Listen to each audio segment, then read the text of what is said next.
Hello, everyone. I'm very excited to greet you for this video that we have regarding our wonderful teachers at Lebanon Christian School.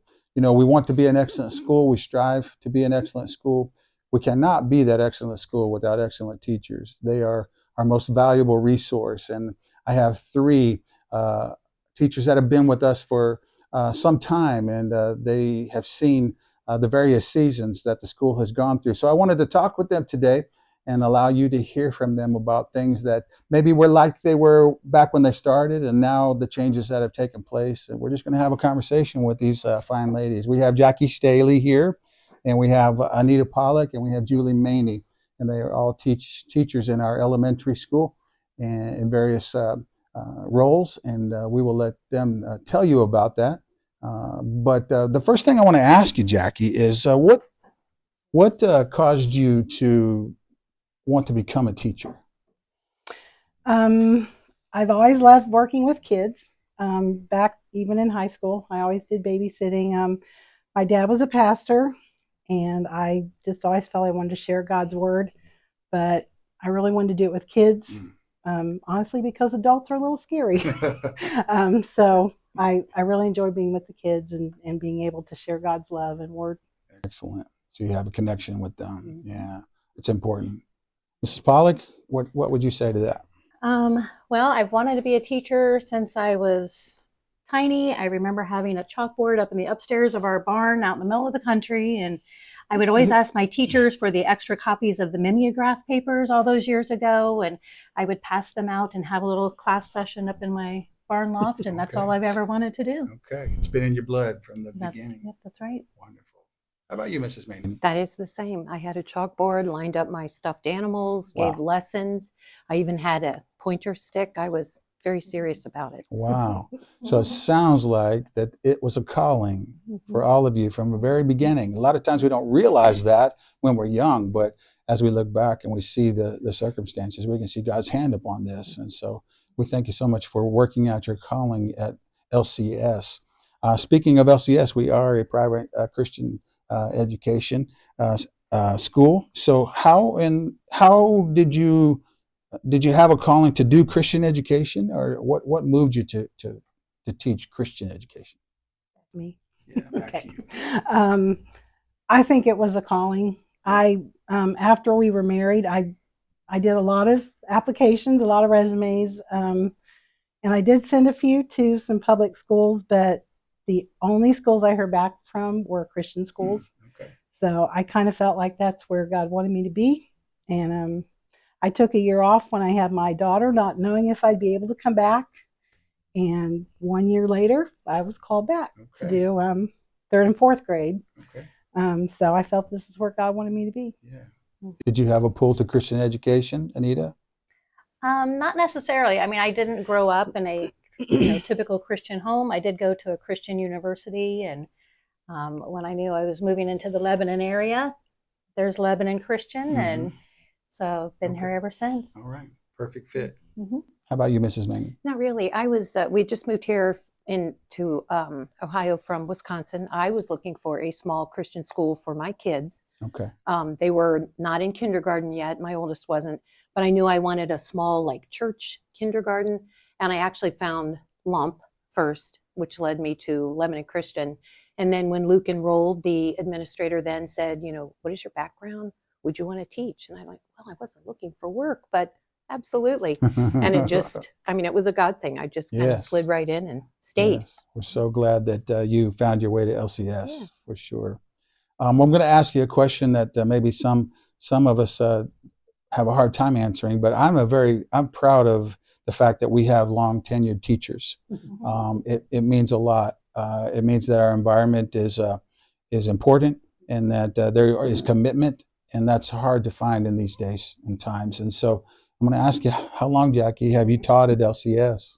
39 years. 39 years. Wow. 39. Okay. You started when I was 2. No, I'm just kidding. Just kidding. I'm much older than that. Thank you. I was just kidding. I feel a lot better now. We'll edit that out.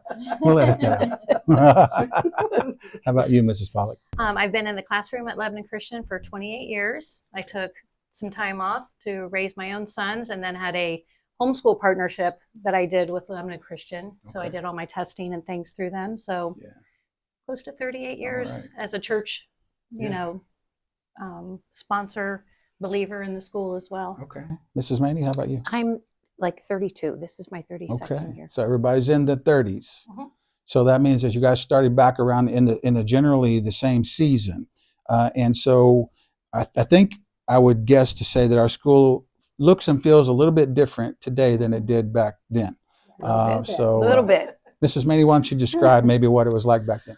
Well, when my kids first started going to Lebanon Christian, Michaela was in preschool and Luke was in first grade. And at that time, we did our own specials. We did our own art. We did our own music. We did our own gym in that we would walk to the roller rink for gym class. We would also get parents to drive us to the Y to swim. So that was really different. Yes. It was fun, but it was really different. We Yes. did our own recess. We were just kind of a one-man show. Yeah. We had to do it all back then, Yeah. right? Yep.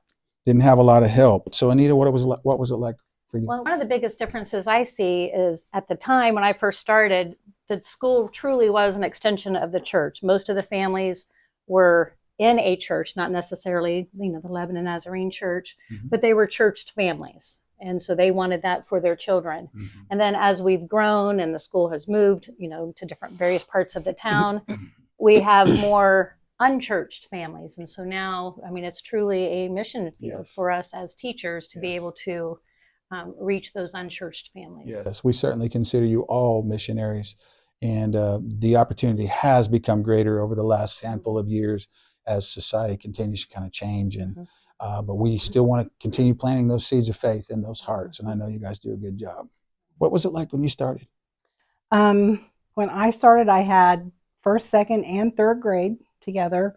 I believe I had 13 students total. Okay.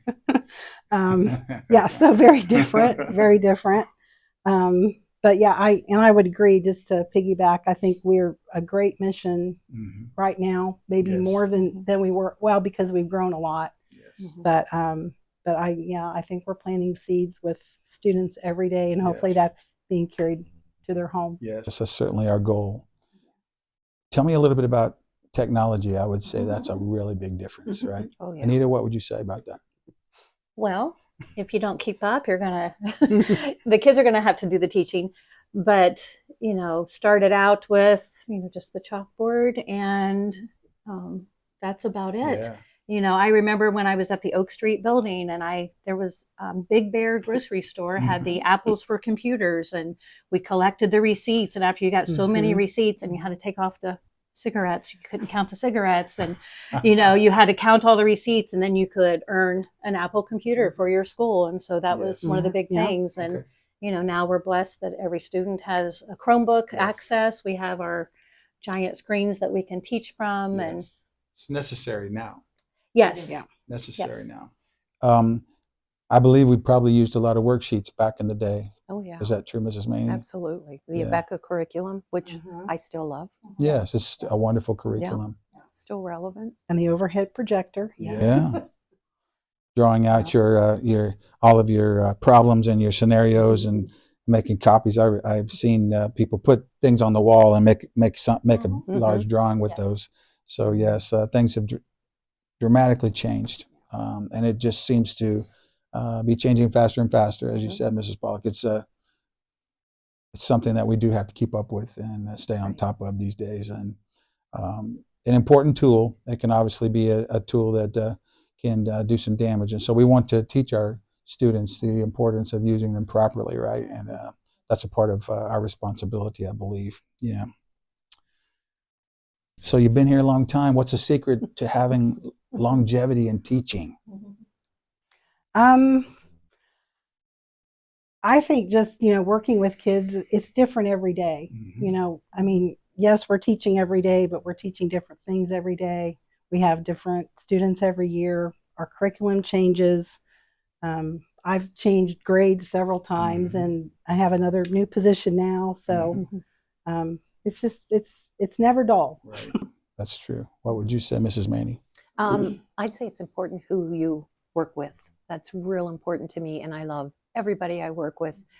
We are the elementary is a real cohesive team. I think that's really important to enjoy every day. I agree. You don't dread coming into work. You actually agree. love it. Yes. Get there early so you have time to chat Yes. before the kids come in. I mean, the kids are a blessing too, and it's always fun. Each year is different, and you get excited for the new year. But it is the culture that you're in, who you work with, who you're surrounded by. Environment and that's culture important. are very important, and they're vital to us. They're at the top of our list of things that are the most important. Jesus being number one, obviously. Right.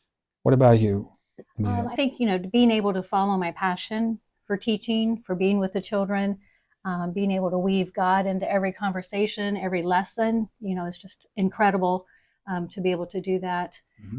I think for me, one of the biggest things that has helped me to be able to come back every year is just the balance between work and home. You have to have a balance. You have to set some boundaries. Do you check your emails all evening long? Not necessarily. Right. You have to have family time. You have to make time for yourself. Yes, working efficiently while we're at the school, but then doing that so that we can have time at home with family and time alone to decompress a little bit and get ready for the next day, right? Yeah. You mentioned about bringing God into things, and I'm sure you guys have creative ways of doing that. Over the years, what have been maybe some of the ways that you've found best to incorporate God into things that maybe people don't naturally think of, like math or science or any subject for that matter? How do you incorporate God, Jackie? I think, well, and going back to like our curriculum, but if we're using Christian curriculum, one of the first things you see is a Bible verse at the top of every lesson. So we would always read that together, discuss what it means, how does that apply to our math lesson today or our science lesson today, and how God, is at the foot of every subject that we teach every day. Yes. So, yeah. What would you ladies say about that?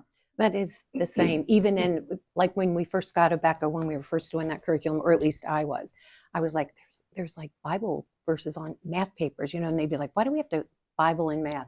Read it. Let's see how it's relevant to what we're doing. So that is huge because it's in front of you all day. Yeah. Do you have any creative ways, Mrs. Pollack? Oh, well, yes, but I know you're creative. Yeah. Well, just, weaving in the biblical worldview and then the other worldview. We talk about that all the time in our science, Bob Jones science. Making comparisons. Making the comparisons, when we talk about the kids, know now that if they see something that says, oh, millions and millions of years ago, they're like, that's not true. So making it fun, having like repetitive things that you say in the classroom and then they can repeat that back. That would be probably one of the biggest ones. Yeah. As you know, partnership with our parents is very important, and I know that you practice that. How valuable is that to you guys? What do you think, Julie? How valuable are the parents, the parents relationship? and the partnership. Yeah. Very. Yeah. And I try to, no matter what kind of email I'm sending, I'm always like, I am on your team. We are here for so-and-so, the student. We are together. Yes. This is a partnership. I'm with you. Yes. Very important that we're on the same page in all subject matter. I agree. Jackie, how about you? I think, same. And I think just communicating with them and just letting them know how important it is that, we have their support and just, working with their kids at home when they can, even if it's 5 or 10 minutes a night, what a difference that makes and helping their child to succeed. Yes. We want to be a supplement to the responsibility of our parents, right? So Anita, can you speak to that?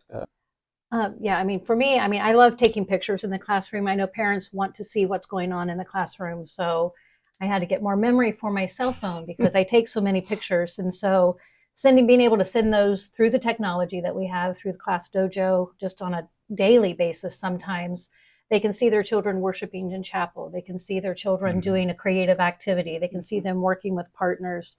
So just keeping that open lets the parents feel more comfortable with their child in the classroom. Very important. Thank you guys for doing that. So being around for a little while, we have seen new teachers come in, new generations of teachers, and they're feeling younger and younger, even to me. And so what would you say to future generations of teachers that are coming behind us? What do you think, Anita? I think I go back to the keep the balance, keep your family balance, and work life.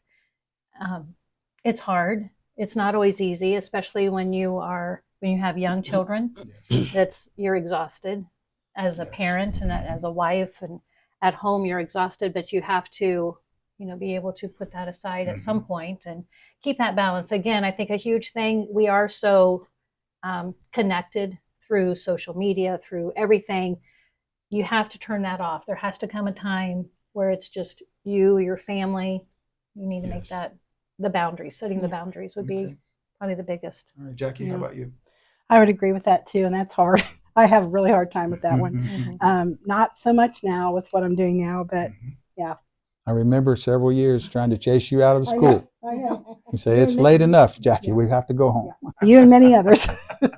So yeah, and also I think I've told some of the newer teachers, and I've always told my students this, but I think just, the little saying about do your best, let God do the rest. Yes. I think that can apply to new teachers as well as our students too, because there's, that's all we should expect is our, the best. So. Mrs. Maney, what would you say?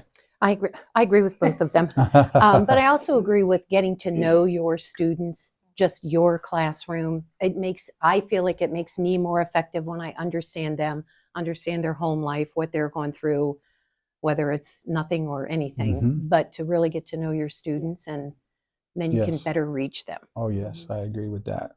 Certainly agree with that. I know and believe that each of you feel like what you do is very important, but could you maybe express a little bit of what it means to you to do what you do? I think just knowing that we're making a difference every day. Sometimes we may feel like we're not, but at the end of the day, kind of go back and reflect and just think, oh yeah, I took a couple of minutes to talk to, Jimmy, and maybe nobody else had that time, throughout the day. And I'm able to do that a little bit more now with what my new position is, and sometimes we just take those few minutes at the beginning because they have all these things they need to tell me. That is true. And is so true. Yeah, so I think just, making sure they feel important and that they're heard. I think that would be challenging some days for me, because I would be wanting to be task oriented. I've got to start checking off the boxes. But as you said, Julie, how important it is that you connect. Or Jack, you said we have to connect with them, have to show interest, and I know each of you do that very well. Julie, what would you say? Express to us how important you feel what you do is. I think you feel successful when you make a difference and you see a light in a child, or whether it's a discipline thing, and then all of a sudden you can reach them through God, talking about that, and you could see the change in their face, and you're like, okay, I did something good today. And you feel good, you feel good yourself, you made a difference to them. I just think that's very rewarding. Yes. Anita, what would you say? Yeah, of course, the same as them, but also the hugs. The hugs, the little drawings. Mrs. Pollock, I colored this for you last night. Or messages from parents, or the other day, just out of the blue, a child came in with a vase of flowers and just said, "Mrs. Pollock, this is for you." So just knowing that you're making those connections, that you have made a difference, and that they value what we are doing. I would say that those connections become open doors for ministry to take place, for education to take place. They feel safe with you. They know you care, and that would provide the foundation for everything else, I would assume, right? Yeah. Well, we thank each of you for all that you've done for Lebanon Christian School. We have a wonderful legacy at our school, and you guys have been right in the middle of that. And we couldn't do what we do without teachers like you. You're leaders. One of the initiatives, or the mission that we have, is to develop the next generation of Christian leaders. It takes leaders to mentor leaders and develop leaders, and not only students, but also teachers. And one of the things that I see out of each of you is you're willing to give of yourselves to help others and to bring them along. And that is the perfect example of what a leader is. And so I thank you so much for all you've done and the investment that you've made. And I hope that you feel a little bit like all that hard work's paying off. God's blessing our school tremendously. Absolutely. Yeah. I believe He has us at the threshold of even a new season, and it's hard to believe because we feel like we're finishing up with a big season of growth. But I really feel God orchestrating things and lining things up for us to take another step into another level.